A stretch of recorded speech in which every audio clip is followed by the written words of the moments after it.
ఆ చివరిలో ఉంటాయి. అక్కడ 8 నుంచి 9 అడుగులు ఉంది వాటర్.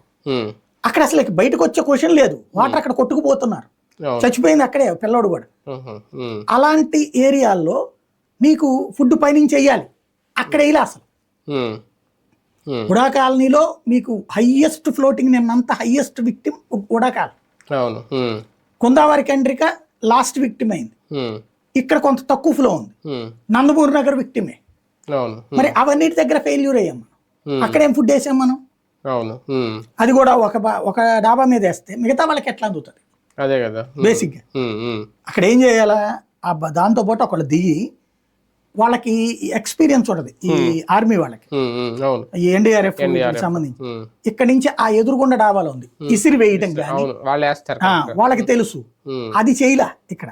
ఒక డాబా మీద పడితే వాళ్ళే అటు పెట్టుకుంటారు, ఒక అపార్ట్మెంట్ మీద వేసారు వాళ్ళే అటు పెట్టుకుంటారు. కానీ ఇదంతా అయిపోయిన తర్వాత, ఇప్పుడు వరద ప్రవాహం తగ్గిపోయిన తర్వాత, ఆ తర్వాత ఉండే బాధలు చాలా దారుణంగా ఉంటాయి. మనం హైదరాబాద్లో అది చూసాం. ఆ బురద లోపల కప్పలు, పావులు, ఒక చోట అయితే ముసలి పిల్లలు, ఇవన్నీ కూడా వచ్చేస్తుంటాయి. ఇలాంటి టైంలో ఒక వాలంటీర్ వ్యవస్థ, ఒక సచివాలయం వ్యవస్థ, ఇలాంటి వ్యవస్థలు ఉంటే, లేదంటే ఇమీడియట్గా అటువంటి వ్యవస్థలు ఏమైనా ఏర్పాటు చేస్తే చంద్రబాబు నాయుడు ప్రజలకు బాగా ఉపయోగపడుతుంది. నేను వరద పోయిన తర్వాత వాలంటీర్స్ అవసరం లే.